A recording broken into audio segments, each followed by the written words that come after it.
And you know what that sound is? That means we are live on YouTube.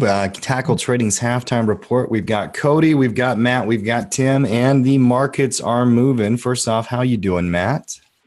Tim, I am doing absolutely fantastic. Excited to be back with the crew. S&P 500 is up 1.3%. Before we break down individual companies, Matt, we were talking about the Fed and some of these headlines that are happening right now.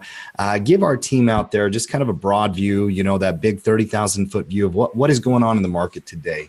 Well, I just wanted to start with talking about one broad macroeconomic philosophy here. And it's something I've seen play out a lot over the last 6 months to a year when the market started raising interest rates and coming into the volatility coming into November and December of last year. All of a sudden, the market started begging for interest rate decreases. You start seeing political pressure being put on the Fed chairperson. You started seeing the Fed capitulate and pivot into a neutral type stagnation monetary policy environment. And then just yesterday, as the market was just screaming on the downside, and obviously we're looking at some bearish volatility over the course of the last month in the market, you see this play out over and over and over again.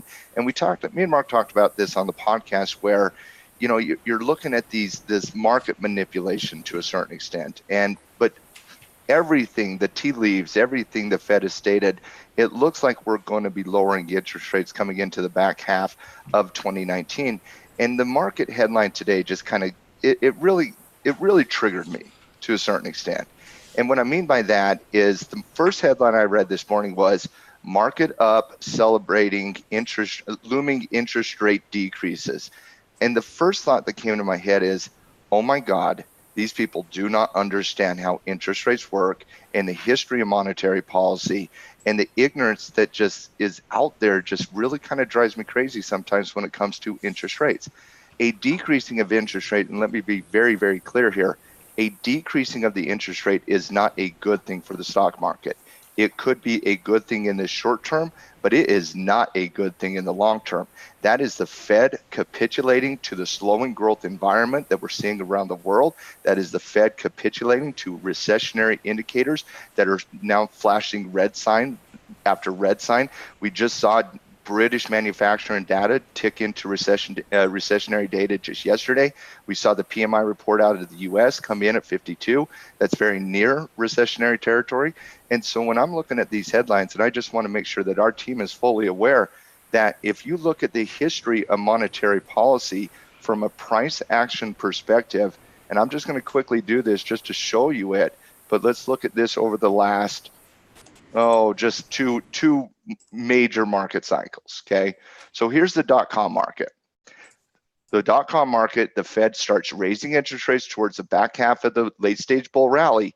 And Tim, the first time they cut interest rates was January 3rd, right here of 2001, right here. Well, that's when you see that short-term bearish movement to the downside.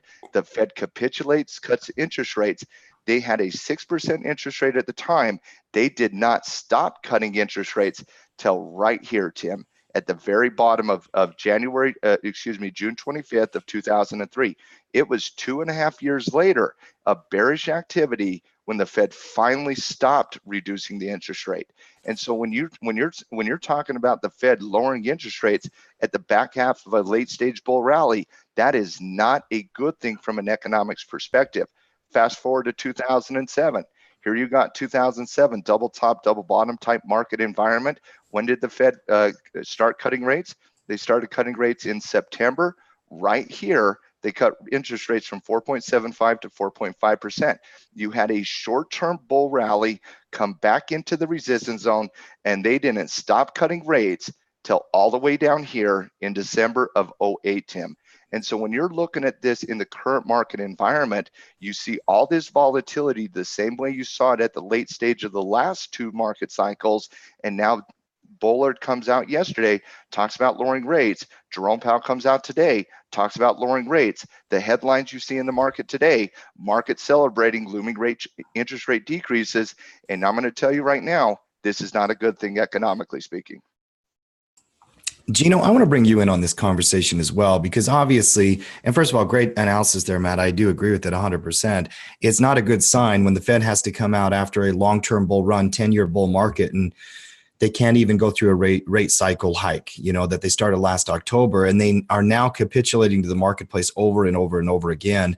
I will say this, though, I think people are nervous from last quarter, don't you think? Part of this whole capitulation in their tone is because that V-shaped sell-off that we had last quarter. I mean, 25% in 2.5 months was pretty radical. And I know they're concerned about maybe it spinning out of control.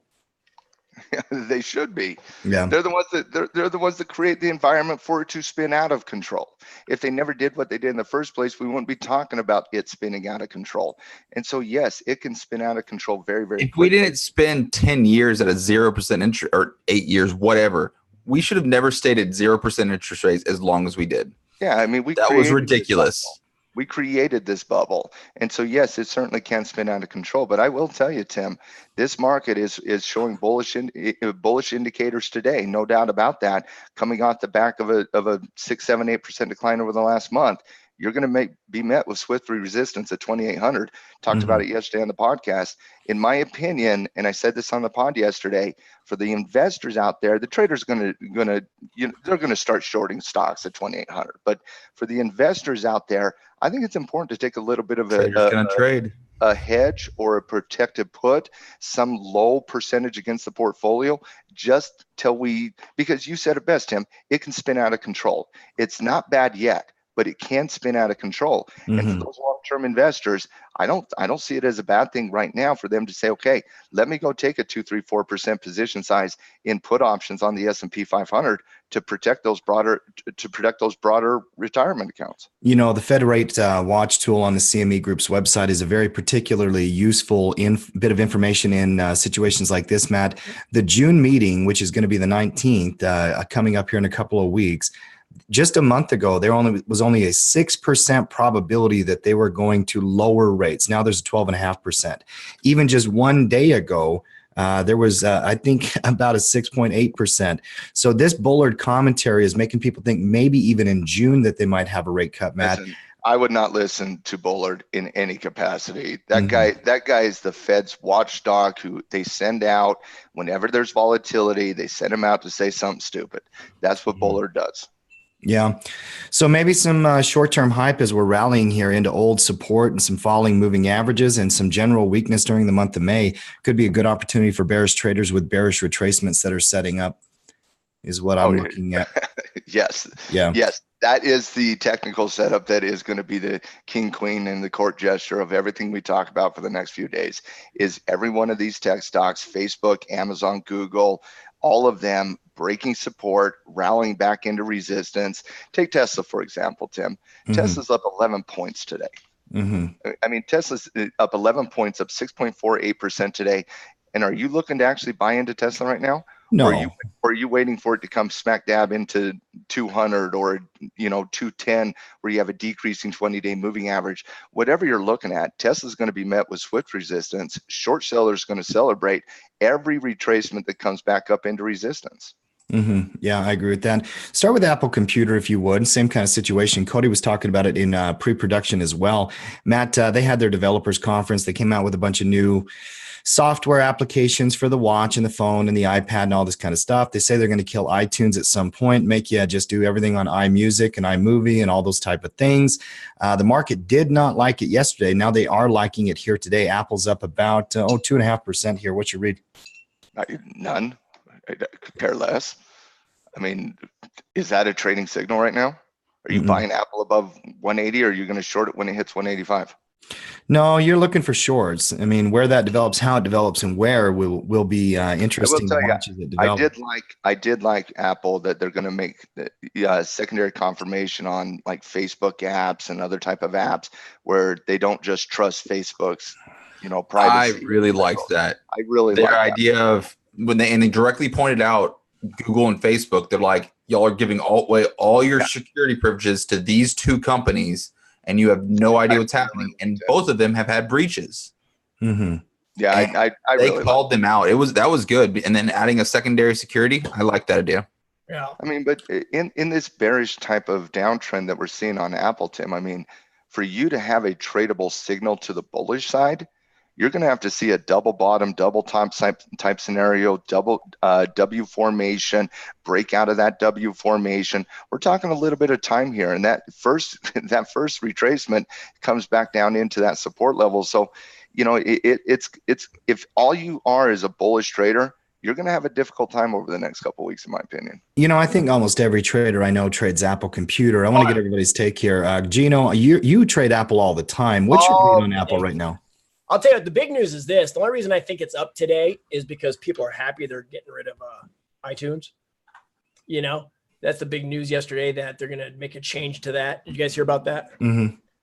Yeah, because honestly, I never liked it. And they're not profitable with it. If you look at their business structure, their fundamentals, and they're going to make it some better changes to make it more streaming with their TV and stuff. But that's not their product. Their product's phones. They're a phone company. And that's basically it. So I'm looking for a swing high on Apple to hit his head, probably about the 184 area. 184 is where I see resistance. Mm-hmm. And, you know, it's below all the moving averages. It's a technical bear first day bounce, and it's not even over today. I wouldn't be surprised if it closed lower. It's just up right now. And yeah, so that's a big thing. And another thing, there's so much news coming out on Apple on their outlook and China and everything else. Mm-hmm. So honestly, I had it in one of my accounts, and we dumped it right before earnings, around 202 or something like that, 203. And it gapped up, and we were like, darn it, gapped up. You know, you dump a stock before earnings. You don't want to be in it, especially Apple. And then after that earnings gap up, it never saw the light of day after that. It's just completely gone down. So glad I got out before earnings. When it's submerged below all the moving averages like this, especially the 10-day, you got to look for sell signals until it proves itself. I wouldn't be bullish on this thing again until it got above 190. Mm-hmm. Yeah, that's going to have some time. It's going to take time between now and that moment before you get any bullish setup on Apple. Yeah, you don't really have it in the cards in the short term. There's no doubt about it. Matt, that's what I'm looking at across some of the major performers on the S&P 500 day. Rapid fire through the top five here. Fossil, FOSL. Yeah. And you just tell me what you see as we go. I see a really good shorting opportunity if you doji at 12. It's up 10%, Yeah. so it's going to hit the headline. Mattel is up 10% MAT. Same thing. Delphi, The only difference DLPH. is $11 versus $10. Sure, yeah. I mean, $12. Look at DLPH. Same thing. I mean, that's a beautiful bear rally. Whirlpool, WHR. Same thing. Same thing. Now, out of the top five gainers, the only one that might be considered neutral or potentially bullish would be Xerox, XRX, if you would. I have not looked at Xerox. And that's not a good chart either. Wow. Yeah. Can I give you a good one that gapped up on earnings and they're already setting up for a great short? Sure. Tiffany, TIF. They're having problems with the whole tariff war and everything. Look at that doji, trigger below today's candle. They had bad news on their earnings. Why they gapped up was probably just short covering, but I don't know. A lot of volume on this gap up. Totally hit his head on the 20-day moving average. Great setup for a retracement, a bear rally, trigger below today's candle. I listened to their conference call through Bloomberg. Horrible news. Their prices, their tariffs are hurting them. They slow down in sales. I'm surprised they even gapped up. And they're an expensive retailer. You know, a lot of stuff. They're an expensive retailer, brick and mortar retailer at the top of the marketplace. Anybody who would want to buy Tiffany long term right here deserves to lose their money. Yeah, I'm not seeing a lot of strength across the S&P 500. And even these big upward moves that we just kind of pointed out, none of them are really rallying into new levels. Now, there are some stocks that are going to be strong, I'm sure, Matt. We have bullish stocks on the bullish option report and stock report, so you can always find some. I got a question for you. You guys are big on this one. Tonight, we have earnings on GameStop. Which way is it going to go? I mean, if it goes any lower, it's going to go bankrupt. Well, that company probably is. I do believe this company will eventually go bankrupt. Yeah. I'm with you, GME, Matt. Oh yeah, I was responding to a Tesla comment in the chat. They asked what is our long-term outlook on Tesla, and I said it's $100. That's my outlook. Yeah. I was going to say $50, but I was like, maybe I won't hate it on that much. Well, I saw an analyst last month come out with a worst case scenario on it. They called it a $10 stock, Matt. So The worst case scenario is bankruptcy. yeah, for That's sure. the worst case scenario. Yeah. Don't act like zero's out of the equation here. It has a long way to Well, zero. can GameStop be bought out? Who would buy them out? For what reason? Parts? What catalog do they have? That was my question. It's not who, but for what reason? Why? Yeah, I could say any of these gaming companies that don't have brick and mortar retail, why would they need it? They're selling everything online. They're making most of their business through ads and then the additional products on top of the initial game purchase. The only brick and mortar that gives them competition is Best Buy, right?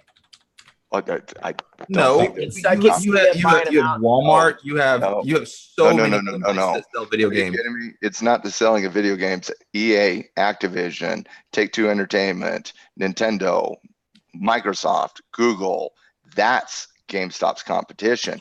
And all that's going to happen here on GameStop is they're going to take the Amazon approach. They're going to go throw out their cheap games, micro fraction games. It's going to drive gamers from GameStop purchasing things directly to the manufacturers of the games. And just wait 5 years, GameStop's bankrupt. You can come in and buy it up with pennies on the dollar. Yeah, word to the wise, if you are buying this, since it is cheap, a lot of people are like, oh, this is cheap, I'm going to buy it. Especially amateurs. They love stocks under $10. GameStop, I've seen that company. They're huge. I buy my games there. I'm buying them. Mm-hmm. Buy a put to protect yourself. You know, it's a great unlimited reward. Well, can I be more direct in two things? Number one, within your question about Best Buy, I think was the answer. Out of all the brick and mortar companies, they're all in trouble. Okay. So if you're just looking at competition within brick and mortar, Best Buy might compete with GameStop, but Best Buy is a different company because they sell better online. To Matt's point a little bit as well, GameStop does not sell online hardly at all. They're not doing well with that. Right. And then brick and mortar in general, I think is in trouble. There's no doubt. If there's two companies that I feel have done a great job of really late stage adopting the online model, one of them would be Walmart. I think Walmart's done a wonderful job over the last 5 years adopting that. Evolving from the traditional brick and mortar store to really embracing that online model. I think their CEO of Walmart has done an absolutely wonderful job. And I actually think Best Buy has done a really good job as well, embracing those online retail sales. And both Best Buy, and this is the one thing you can say positive about the brick and mortar companies like Target, Best Buy, and Walmart, when it comes to same day delivery, 1 day sales, those companies are in a much better position than even Amazon for those quick delivery of those products, if we're talking same day delivery, because of all the brick and mortar locations that they have in comparison to what Amazon has. So I actually think that these traditional brick and mortar stores, those three specifically, have done a pretty good job of embracing the online retail model. Yeah. Matt, I was going to say, if when you mentioned Walmart and then you mentioned Target, take a look at Target right now. Target is definitely readjusting their model for that online. Yeah, they do a good job selling online. And their delivery speed is impressive. There's no doubt. And the company's doing very well. They're the ones that I bought my $500 smoker from because they're the only ones that would ship it to Hawaii. Yeah. So I'm happy with Target. We all feel so bad for you and your trials and tribulations of being in Hawaii. Yeah. Well, that's not traditional, Cody. You don't use a smoker over there. They make a hole. They bury whatever they're cooking. If I could dig a hole in the back of my rent house, He's a Texas. Just do it in your living room and make a hole in the ceiling so they don't know. Hey, coming back here to Target though, guys, and this is kind of where ideas start generating when traders are just talking here. Think about the marketplace over the last month. What's Target done over the last 3 weeks, guys? Had a good earnings report, gapped up on its earnings, started driving on top of the earnings. And just in the last 2 days, you're talking about a breakout back up above 84. This is a bullish stock here on Target. You got to like the price movement here. It actually is really strong when I see that breakout there. Kind of looking for that diamond in the rough. There you go. Yeah. Well, and Walmart also, when you're talking about the market's trending bearish, I made this point on the pod. I love stocks that play defense when the market turns bearish. Walmart playing defense, forming a little bit of an ascending triangle type situation. Let me draw it for you so you can kind of see what I'm seeing here. You got this increasing support level right here, increasing, hugs that support line right there. Yeah. You then have this fairly important resistance zone right there at 104. You ticked up here on the earnings gap, kissed off it right here in late April, and now you're just hovering right underneath that. That breakout of 104 would be legit in my opinion. So and then you got to, Mark asked me a question, Tim, on the pod. He played this game where he said, okay, Matt, you have to tell me your first word response. I'm going to say something. He said, one stock you would want to own right now. And it took me less than a second to say Disney. Mm-hmm. I love the fact that in this market volatility, Disney has played wonderful defense up here, has not ever broken that 130 support level. Mm-hmm. If you look at it on a weekly chart, you're coming back down into that support level. It's hugging very, very quick, very, very good between 130 and 135. A breakout above 135 would be confirmation, both in terms of the daily price cycle. On the daily price cycle, is more like 136, but you get a close above 135, 136 on that weekly chart, you should be off to the running for Disney. Yeah, I like it. And by the way, now that we're talking Disney, why don't we move on to the Dow Jones Industrial, Matt, the YM contract, if you would. And I'm looking across it, 29 gainers, only one loser here today. And there's quite a few interesting charts, some like those bearish retracements developing, Nike developing back into a kiss goodbye pattern right here. It's up about 3.3% here today. Obviously, good trade news and manufacturing in China, all that kind of stuff. Nike's going to benefit. They could actually be in a really, really good setup here, Matt, as the old support is playing directly into where we are right now and the falling 200 period moving average. It's hard to short on a huge green candle, and you do have earnings coming up. The Dow here rallying. What's your read on the broad Dow? Same thing my read is on every one of these indexes right now, Tim. I mean, we saw this in November and October of last year. Mm-hmm. Initially, when the markets break support, everything breaks support. And not every stock, but I'm talking the indexes. So initially, everything kind of trends in line with one another. And then over time, we start separating them from an index versus a sector perspective.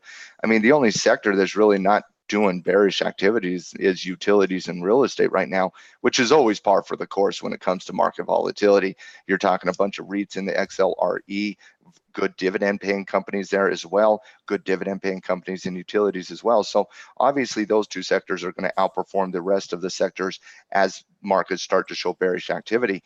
And so when you're looking at the Dow Jones here, real good price movement up 417 so far on the Dow. You can't bat an eye at that. That's a real good price movement up 1.68% on the day, off a little bit of a piercing line type candlestick formation from the last 2 days.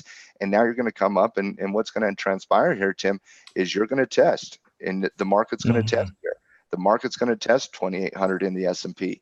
It's going to test 25,500 in the Dow. And if you can get back up above those levels, you make a case for neutrality, but you cannot make a case for bullish yet, not in any capacity. So it's going to be an interesting week, and it's going to be a fascinating week to see how this market plays at those resistance levels. I said it yesterday in the pod, the most likely scenario coming into this week with the market overextended to the downside is for a little bit of a movement price back up into resistance. And then that's when the traders are going to start shorting again. And it's at that point that we're going to see if this trend is really going to start gaining some steam to the downside. But as of right now, look for price appreciation coming back into that. And what I'm looking at here, when we're seeing this retracement coming back up into resistance, I'm looking at bullish breakout patterns. I'm looking at those bullish retracement patterns that held up despite the market volatility. Stocks like McDonald's, for example, we've been waiting on a break of 200 and a close above 200 for 2-3 weeks now on McDonald's. If we see this market coming back up into that 2,800, McDonald's could be a play here. Walmart above 104 could be a play here. And so on these high base type ascending triangle cup and handle formations that really held their support channels, these are opportunities in moments like this. Yeah, there's no doubt. And so I kind of want to run through a little hypothetical here. Which one would you be interested in? And I'm going to show you about 4 charts that are potentially bullish. And let's look at all of them. Let's get Gino's take and Cody's take as well. Start with Visa. I mean, if the market does start to rally and go strong, Visa breaking out of resistance, we're a long ways away from there, but that is tradable. Bring up American Express, doubles. cuts. Double support bounce, Matt. Old resistance, new support, rising 50-period moving average, kind of in a bull zone. Kind of a complex pivot relationship up top. I know you see it, but I'm just bringing up some interesting ones that are grabbing me. Home Depot, Matt. Home Depot has a little bit of a consolidation, but it does have a clear trigger. I do like that above all those MAs if it does break, and it might even be 200 you'd have to wait for here. And then you've got your Disney. And let's start with Gino. Gino, out of all the strength in the Dow, if you had to go after one area or a general stock, which one of those is grabbing your attention? Right now with the technicals, Disney, for everything that Matt already talked about. As far as the interest rate cuts, the American Express and MasterCard, the financials, I just looked at all new highs today and sorted by sector. By far, financials is killing it today because of the news. So the sectors being affected. So if we get less uncertainty, like we're talking about in the beginning, traders hate uncertainty. And that's a big thing, whether the feds are fighting about raising or lowering. And also the news, I don't know if you mentioned or not, Australia and New Zealand are at all-time lows on their interest rate cuts. And by the way, guys, you can check out our Forex report. We kind of detail how those currencies are going. They're the most bearish, the Australian and New Zealand Kiwi. But that's affecting globally. That's good. So once they know that, okay, we're certainly on target to start cutting rates, you'll see the financial sector perform a little bit different and be stronger. But right now, looking at all the Dow, I don't think there is anything stronger than Disney or what you're talking about. You were talking about McDonald's. But McDonald's also could be put in there as well. It's about to break into a new high. McDonald's is a great technical setup. And when I looked at the sister components of that industry, one that stood out was Yum Brands. I don't know if you saw Yum Brands, but it's on fire. It did break out. So that might be a little clue of what McDonald's could do. It's a good break and run. I mean, look at that. Yum Brands is one of McDonald's biggest competitors because, I mean, they're KFC. What else do they have? They got tons of brands. Yeah. They're KFC, Papa John's, Taco Bell.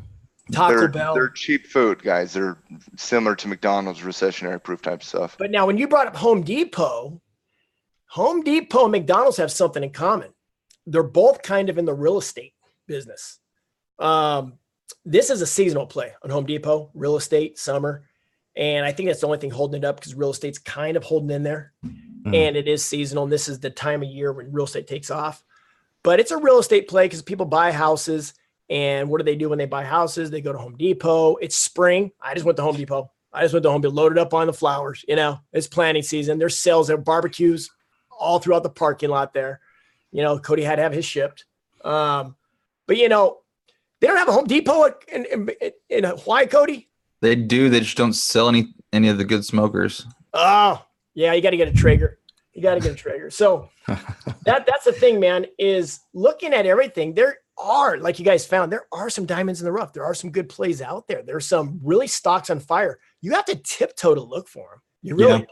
And that might be part of the point here, Matt, is that if you have to dig this hard to find something, you have to be prepared as a bull in case the market does rally. I mean, that's the thing about trading. Preparation for bullish, preparation for bearish, have your favorite stocks on both watch lists so you can trade whatever the market action is. There's quite a few companies that we just ran through real quick, Matt. You know, you guys are all Star Wars fans, right? Nope. You're not a Star Wars fan? No, well, don't like Avengers, don't like Star Wars. I'm done with all of it. Yeah. Really? Okay. No happiness in South Jordan here today. I can tell you that. we're not watching these Disney and all this garbage. No, I'm not interested. Oh, okay. Well, I'll tell you, you know, we're going to lose half our audience for you saying that, Tim. Star Wars fans out there. All I know is this. I don't live very far from Anaheim, and they released that new ride out there, the whole village of Star Wars. They spent $1 billion something on that. And for them to recoup that, I think is going to be very, very easy. Disney's an incredible brand. And by the way, I do like them. Matt, we ran through 5 or 6 here. Which one grabbed your eye the most out of all of them? Going back to the original premise. I can't let it go, by the way. I was sent back waiting how long it's going to take you to get this thing back, get this train back on the rails here, buddy. From a trader's perspective, give me a close above 200 on McDonald's, and from an investor perspective, give me Disney. Yeah, out of those 5, I don't think it's hard. I mean, when you were looking at Visa here, Visa's got a double top, double bottom scenario happen and a little bit of an M formation. When you're looking at an American Express, I understand you call it the pivot, but that's not a bullish retracement. And if people want to learn what a bullish retracement truly is, well, Step System's coming out tomorrow. So we're very excited about that, but that's not a bullish retracement. That is a buy the dip mentality off a kiss off the 50-day moving average that's going to come smack dab into a decreasing 20-day moving average that's going to act as very, very powerful resistance. So that's not going to, that doesn't float my boat. When I'm looking at Home Depot here, I could see a trigger above the 50-day moving average. I mean, you do have old resistance forming a little bit of a neutrality formation, so I could see that. But when I'm looking at just the ones you gave me, Tim, give me a cup and handle situation on McDonald's with the close above 200. I mean, we know the power of continuation patterns with breakouts. They start new trends, and that's a very good position to be in, both from a swing trader perspective as well as a position trader. If you understand kind of that turtle trader mentality of continuation patterns / breakouts. When you're looking at Disney, I just love the fact I feel like I'm a spokesperson for Disney the last couple months here, but I love their acquisition of Fox. I think they're gaining that catalog as they're rolling out Disney Plus with the cheap $7-8 price point. I think it offsets some of their recessionary indicators for Disney, such as their high-end entertainment. You're looking at, in your Disneyland parks, your ESPNs of the world, those are high-end entertainment, and they usually do not do well in recessions. And so I love the acquisition of Fox. I love the acquisition from a catalog perspective. I mean, just think about what we've talked about in the past, 30 years of Simpsons, Tim. Maybe it's not Office for Netflix, but it's up there. It's up there. And if Netflix lost The Office, Netflix goes down in price. So when you're looking at these scenarios, I like that from an investor perspective, and I like McDonald's from a continuation perspective trading. I like it. Love the analysis. Move on to the NASDAQ, if you would. Let's talk tech. And by the way, halftime crew, welcome out. Welcome back. Matt and I are back here on a Tuesday talking about markets after some volatility. And Gino, always good to have you. And Cody, always great to have you doing the prep. Great job on that today, kid. Matt, the NASDAQ 100 was the one that was rocked yesterday, obviously to the downside with Amazon and Facebook and Google. I mean, some of the news was pretty stark, quite frankly, and very concerning if you're a long-term investor, not just a trader, but if you're a long-term investor, where they're going to talk about more, kind of exposure into their antitrust concerns out of the Department of Justice, turning it over to the FTC. Matt, that's not good. Not good at all for these big mega companies. Now, the one company that did not get mentioned is Microsoft. We'll talk about that here in just a minute. But the NASDAQ here rallying back after a day that was just absolutely under pressure. What's your read on the technicals here? Technicals, and this is just technical analysis 101, Tim, when you're looking at this bearish downtrend. When you see this price movement there, and then you see this price movement here, it goes from 78.80 in the index down to about 7,300. So you're talking right about, what would that be, 580, and then it goes from 7,600 down to 7,000. That's 600.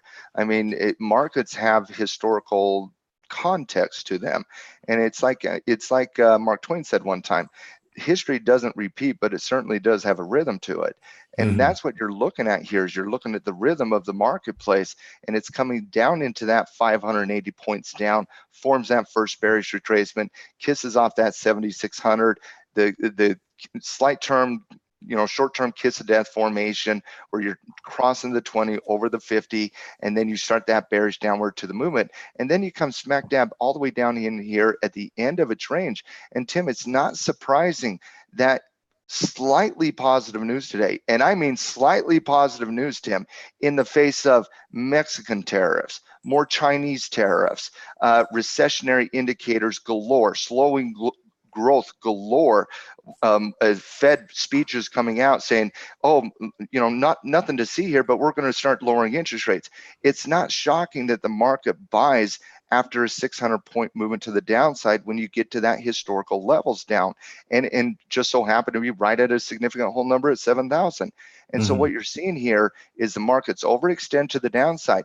And I've said this before, and I'll say it again. When you're looking at the marketplace, the market is going to respond to economic news differently when it's at a resistance point versus at a support point. If this exact same day happened, Tim, but it happened in a week from now at 7,300, where you're sitting at the old previous pivot point, you're most likely seeing a doji today and maybe even a slight downward movement. Markets respond differently to the same news, differently at different points on the chart. And so what you're looking at, you're overextended to the downside, you're kissing off that significant whole number, and the candlestick formation you're looking at here is called a piercing line candlestick formation. It is a bullish reversal candlestick that puts your pivot point right now at 7,000. You can expect this market to appreciate back up into resistance somewhere between 7,200 with the downward 9 EMA. You have the 20-day moving average at 7,400 and a previous pivot point at 7,300. So your zone of resistance is anywhere in those ranges, 72, 73, 74. And so let's be a little patient here. Wait for the market to come into resistance, and then let's look at some shorting patterns.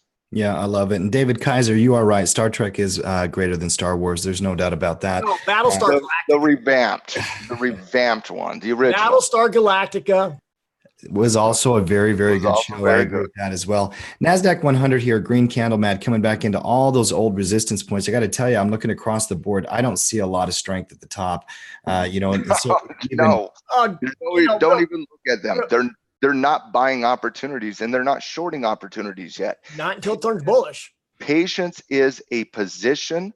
And so be patient, let the market come into resistance. And if it does, you're going to see good breakouts on McDonald's. You're going to see good breakouts maybe on Disney, and those are tradable, certainly. But outside of that, be patient, wait for it to come into resistance, and then load up and smack it back down the same way every other trader is going to do. Yeah. Take a look at some of these major ones, Matt. Microsoft is probably the strongest. And if this is the best you can say out of the big name stocks, Matt. Yeah. It's the strongest on a formation kiss of death cross. Okay. They've just held up better than the other ones. The other ones are ugly. But the news headlines. Where you buyer Microsoft? You're not. There's no buy there. No, if it's swap, where would it have to go to for you to buy it? Give me a double bottom at 115 or a breakout of 130. Would it have to clear the high or 127? You've got a flag pattern developing there in the long term. I mean, no, flag patterns. I'm at the solid 100. Here, Tim. I'm at the solid 100. Already got my naked puts there. When you have a pivot here and you have a pivot here, that's not a flag pattern. Yeah. And so because of that, and again, guys, I strongly encourage you to listen to the interview I did with David Keller yesterday on the podcast. We talked about how traders, they have this self-proclaimed bias to them, and they want to do something. Like Gino just asked me, what do you want to occur for you to buy it? And so you find the analysis that leads to the decision to make a trading decision, when you should let the analysis do the talking. And if you're looking at this as an M formation breaking of support, there's no buy in that between that M formation. There's no buy between 123 and 131. There's nothing there. You have to have a double bottom after a bearish downtrend, or you have to reclaim resistance. That's what you have to have from a technical perspective. Yeah, I agree with that. Gino, as I'm looking at large cap tech, are there any names that are grabbing your eye on your watch list? For the bull side? Yeah. Well, that we already went through them, like Disney and. But on tech side. On the tech side, on the NASDAQ, let me see. No, I do have naked puts on some of these big name companies, though, like down in the 100 level on Microsoft. That's what I was saying to Matt. If you a buyer at 100? Oh, but that's a different analysis, though. I mean, when you're saying, Matt, are you comfortable selling a naked put at 100 on Microsoft? And if it ever goes to 100, are you willing to own Microsoft at 100? That's a different question. Yes, I'm willing to own a great company like Microsoft at $100, significant whole number. And if it doesn't go down there, I'm more than willing to cash flow on it. So yes, but that's a different analysis than when you're talking about directional trading here. Yeah, for sure. You can always go find a 3 delta and sell a 3 delta. Couple of interesting charts that might grab our eyes. Starbucks, I mean, talking about consumer staples, and it's become a consumer staple. Starbucks pays a dividend. It might be recessionary proof. People will just pay for it. Pepsi's on the NASDAQ 100 and also kind of showing strength and about to break out of 130. Yeah, I kind of like it too. And it's the same kind of analysis as McDonald's. Charter Communications, CHTR, Matt, CHTR. And, Cat TV system. Breakout right there on Charter. So there are some. I mean, you're always going to be able to find bird dog picks. There's no doubt about it. There's always I don't know something this on the company, bearish though. side. But I think the major lesson here from me and everybody out there is if you want to be a bull, great, but wait for the bullish signals and triggers and do what Matt just talked about. Go and listen to the podcast episode with David Keller because I love that interview, Matt. And I got to tell you, I mean, you have to let the market give you whatever it's going to give you. And if it does pivot down, you got to be ready for that bear side. There's no question. Can't force your will on the marketplace. You have to be that market assassin, and you're going to pick the side that's winning. And the winning side is always based on technical analysis. Right now, the bears have control, even on a bullish day in the marketplace. That doesn't mean there's not going to be good bullish trades. I mean, we just found one on Charter. I don't even know what this company is, but I do like that breakout. Now I'm going to go look into the company to see if that's something I want to trade. Maybe I chase it, maybe I don't, but that generates some ideas. There's always going to be good bullish trades. There's always going to be good bearish trades. You can't just be the trader who says, I'm only a bull or I'm only a bear. You got to follow the trend, and the overriding trend in the market right now is slightly bearish. Mm-hmm. Yeah, I'd agree with that. Move on to the RTY if you would. Let's keep working through the indexes. And by the way, Halftime Crew, as always, when you're here, give us a quick thumbs up whenever you're in the show. We've got about 72 people here live, only 30 thumbs up. I want to get that up over a 50% mark. Matt, the RTY. Yep. One thing about the RTY, because it's the same analysis, but David Keller made a great point yesterday when I asked him, are you a buyer in this marketplace from a value perspective? And he said no. And he said no because of three things. And this is why I loved the interview yesterday, because he went into the detail. Instead of just giving answers, he went into the detail. And as many in the community know, I like detail. I like the data. I like diving into the evidence of the market. And he said, Matt, the market can't recover the bullish mentality until small caps reclaim. Right. And I've talked about that in the past, how small caps kind of are a leading indicator for overall market response.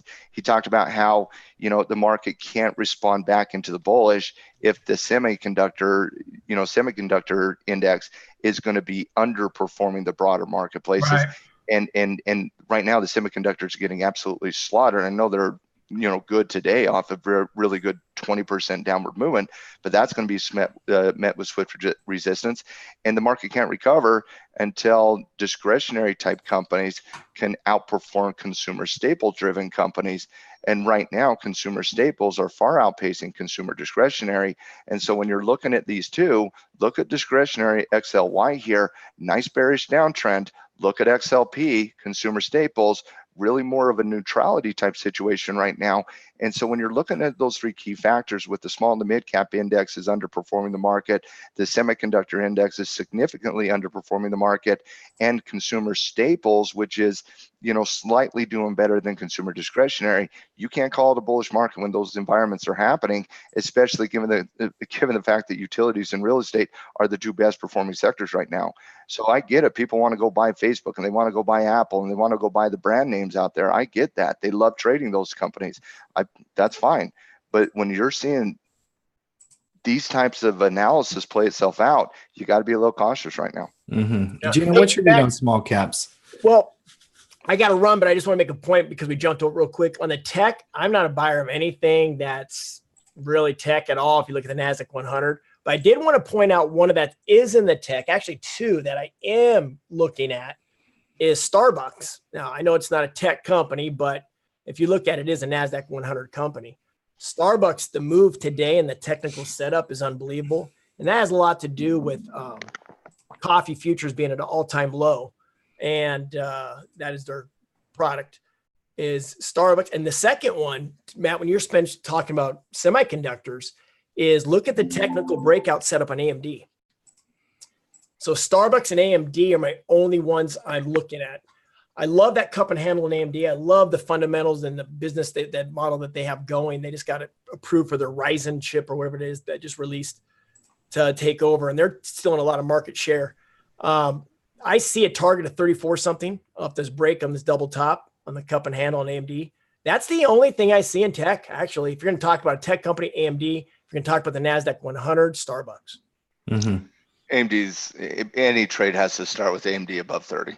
Mm-hmm. I would agree with that. Has to start with AMD above 30. That's all I got, guys. That's all I got. I will touch base with you again tomorrow. Thank you, Gino. Awesome, Gino. Thanks for being here. As Got it, always, Coach Gino, everybody in the chat there, say thank you, Gino. As always, we like having every coach. James, thank you, Gino. Yeah, James, I wasn't going to say anything when Gino's talking tech, and he's like, "Yep, Starbucks." Hey, they are a NASDAQ component, though. I get how They that. are. Yeah, it's nice. Do you really call that tech? I mean, no, but I don't call Apple tech either. Yeah. It hasn't been for a while, actually. It's been more of a consumer good product. In fact, on the FinViz heat maps, Matt, they pumped it into the consumer goods area, not the technology area. So you're not the only one who has that argument. How long have I been saying that? Other people do agree with you. 10 years? Markets are up here, guys. Mid morning on a Tuesday. There's no doubt about it. We are advancing, but caution is in the market charts, Matt. Let's move on to some of the other areas. Start with the currency markets and the dollar. Dollar down here for a couple of days. Obviously, when you're talking about Fed rate cuts now, not just holding, now it's going to change the dynamic of some of that kind of stuff. What's your read on the dollar? Do you want my macro read or my technical read? Let's get both here because I think we've got to understand what's happening. Macro read is this, guys. A decreasing interest rate environment for the dollar. Is that going to cause more demand for the dollar or more supply for the dollar? Decreasing interest rates. So let me ask you guys a question. Buy my dollar, I will pay you less money. Right? It's going to increase supply. That's what it does. Yeah. There's a trade happening right now, and it has not happened very often in our lifetime, Tim, where you can buy one of the safest currencies in the world, the United States dollar, and sell another major currency, say, i.e. the euro, the yen, the Swiss franc, someone with a lower interest rate environment, and get paid a very good, handsome carry, right? The lend rate. And so right now, when you're dealing with the dollar at 2.5% and you're dealing with the euro at 0%, you can buy the dollar and you can get paid that positive carry of 2.5%. That's called the lend rate. And that can add up to a tremendous, tremendous amount of return on investment when you're talking about the, excuse me, guys, when you're talking about the leveraged environment of the currency market to begin with. And now that the Fed has basically stated that we're going to start lowering interest rates, well, what's going to happen here? You're going to start to see an unwinding on that carry trade with the dollar. And so it's going to drive the dollar down.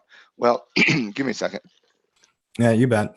And the dollar, obviously, when you do have interest rate news out of the Federal Reserve, it had some volatility in the candles, Matt, but that carry interest rate is still going to have demand for this dollar. And by the way, Bullard coming out and because the yen is still negative 0.1. I mean, at some level, I think demand would come back in for the dollar as long as the Fed doesn't go down to like 1.5 or 1. If the Fed is starting their lowering of the interest rate to 0, which that's what it is, Tim. They're not going to cut the interest rate one time. They're going to cut the interest rate 10 times over the next year and a half. They're going to go down to an effective 0 interest rate. They're going to start another quantitative easing program, quantitative easing infinity upon the infinity, the last Marvel type movie type scenario. And so why does my appetite for the dollar increase when you have a decreasing interest rate environment? That's going to impact that carry trade.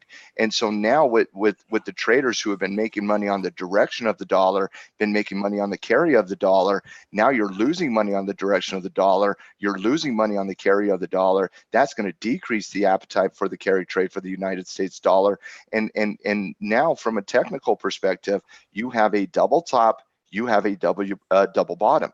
That is a M formation if I have ever seen one. And if you close underneath 97, you have confirmed that M formation. And so for me, I'm looking at the dollar here. You're at a very, very important level of support at 97. If you're a currency trader, keep an eye on that, because if the dollar does hold itself up at 97, you're going to have some good swing trading environments. But if it doesn't, watch out below. Yeah, a couple of economic reports this week that might actually have an impact on the dollar. We got the jobs number on Friday. It has not been a market mover much in the last couple of years when we've been all-time lows on the jobs number, Matt. But it always can. It's something I'm going to pay attention to. But really, it's going to be that Fed meeting on the 19th. And we're going to be talking much, much more about that as we go. Well, before we get into that, though, I mean, the Australian announced the Royal Bank of Australia announced monetary policy today, kept their interest rate at 1.25%. respectively. Europe announces their interest rate through the ECB on Thursday as well. And then obviously we have the Fed coming up in 2 weeks from now. I'll tell you one trade before we move on to commodities, and I know you want to quickly look at commodities. One trade I am looking at from the short-term perspective, and it has not confirmed yet, is the Australian dollar US dollar cross pair. You're looking at a good bearish trend here. You're looking at a bearish retracement, and you're coming into a very, very, very important level of resistance right there at the 70-cent mark on the cross pair. And so you're looking at a good bearish environment here from a currency perspective. Needs a doji, needs a downward movement in price, but I like the trend and I like the pattern. And for those of you who don't understand currency but would like to start understanding it, you can go look at FXA, and FXA is the ETF that tracks the Australian dollar. And as you can see that same type of bearish trend, same type of bearish retracement, coming smack dab into that same level of resistance, now at $70 instead of 70 cents. What was your take on Trump talking about a bilateral trade agreement between the UK and the US? I mean, I felt like that's going to happen. You know, it did not surprise me at all when I heard that news. All I'm going to say is I wish the president would stop talking trade. He's not going to stop. He's not going to capitulate there. I can tell you that, knowing his Twitter feed. And then he also talked about how the UK was giving the UK advice. Now, I don't know if you know this about our president. He's got lots of advice for everybody, Matt. And yes, he gave the UK advice to walk away from any negotiation over the European Union. Here's the problem. The deal's already dead. And there is no more negotiation. And the talks have ended quite some time ago. So the EU would have to reopen those talks to reapply that. What was your read on this whole pound, UK, US stuff out of Trump? I'm bored of all of it. I honestly am. I don't think he should have been calling the London Mirror the things he did. I don't think he should have created that political environment. Go over there for a state dinner, shake some hands, kiss some babies, do your job as a diplomat for America. So I don't like all the other pomp and circumstance of getting into the political debate over there with the UK. That's their business. Let them do it. As for Brexit, oh man. Am I the only trader that is so over Brexit and so bored of Brexit? How many of you guys are bored of Brexit? I got bored of Brexit in 2017, so probably. Yeah. Well, the market has not cared about Brexit. We thought Brexit was going to be a bigger storyline coming into the year because of what had transpired in 2016 when they did it, and it hasn't played out that way. Nobody. Hey Matt, you know what this really shows all of us? It's that it's not just U.S. politicians that don't know how to do their job. No, I don't like any politicians. But you're right there, Cody. But yeah, I'm Brexit. Oh, yawn. I agree with Andy. Yawn. Yeah, kind of a yawn fest as well. I'll tell you what's not been a yawn fest is crude oil, biggest commodity in the world, CL contract, if you would here, Matt. They are not participating in the market rally. And we talked about the breakdown forever, Matt. Every day in a halftime report from February and March and April, and then into early May, we're like, well, it's bullish. No, it's neutral. Watch out for 60. It broke below 60. And then just absolutely look out below here, Matt. We've taken a leg down. It's got a green candle. We've got inventories tomorrow, which can be an event. We've obviously talked about how that hasn't really made a huge impact, Matt, but those are sharp red candles on high volume. What's your read on crude? My read, if you don't believe in algorithms by this point, I don't know what to do for you. You got a pretty specific pattern happening right there in crude. Yeah. Quick down, consolidate, quick down, consolidate. You'd think on a broad market recovery like we're seeing today in the indexes, crude oil should be up. It didn't. It's really kind of basing. I'm looking for a low base and perhaps a breakdown of 52 and a half. Mm-hmm. Yeah, I would agree with that. Other target areas, would be 50. I think there's a 50 target on any trigger from here. All the energies are actually down. With the dollar down, though, which is really interesting as well, because that is kind of decoupled at different points technically, Matt. But Brent is down, gasoline is down, heating oil is down. I do not. I will tell you this, Tim. I do not look at the dollar when I'm trading crude. I don't think you have to. Yeah. Fixate on the dollar when I'm trading gold. Mm-hmm. Mm-hmm. You've had a rush of money into bond markets recently, keeping interest rates low, which also kind of put some pressure into gold. Actually, gold broke out, Matt, while we were gone, and the gold contract took off to the upside. It's holding and playing defense relatively well here today. With the bond market up, interest rates down, gold is also going up on market risk. What's your read on bonds, gold, and all of that relationship? Bonds right now, you can buy a bond at 2.5%. Effectively over the next year and a half, it's going to go down to zero. That's a good little safety play right there on bonds. That's number one. Number two, on gold, talked about it yesterday in the podcast. I love what we're seeing in gold. Double bottom, double top, broke out of 1300 with some force, got overextended to the top side here at about 1330. Obviously has a target between 1345 and 1350. But I don't think you should chase here. But what I would like to see here is one of two things. Give me a retracement down into 1310, 1312, somewhere into that range. And that would take the dollar holding its 97 level. If the dollar holds its 97 level, you could expect gold to retrace a little bit of the price action it's had over the course of the last week and a half.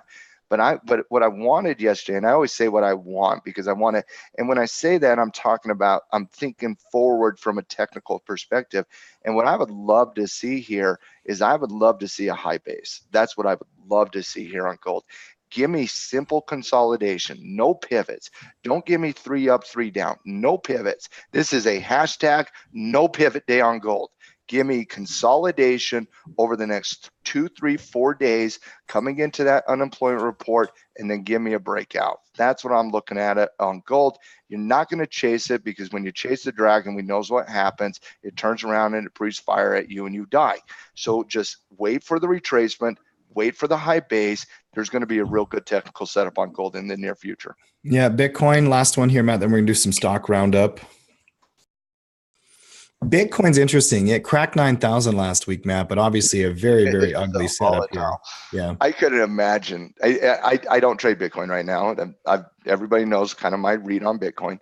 I do want a retracement, but man, I could not imagine being a trader trading Bitcoin over the last 2 weeks. It's crazy. I mean, it's gapping, it's running, it's selling, it's got these big wick and tails. The news kind of drives it so quickly.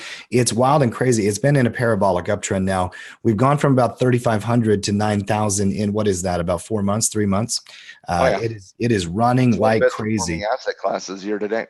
Be cautious when you see big fat red candles. They're holding the 20-period moving average as of this point. I'll tell you, I'm serious. I would not be a trader in Bitcoin. That volatility is crazy. That would whip on me out. I would lose my mind. I would go crazy. I would stare at the chart. I'd go down to a 1-minute chart. And when that didn't work, I'd go to a tick chart. And I just want to go punch myself in the face.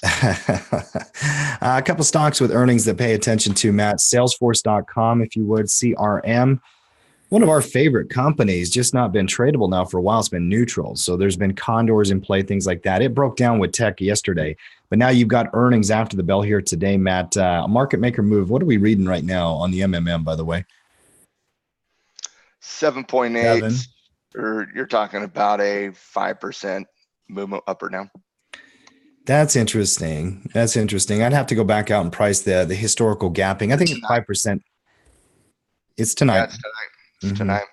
I haven't priced it out, but I always do my Vega plays after the halftime report every day. I haven't priced it out. Yeah.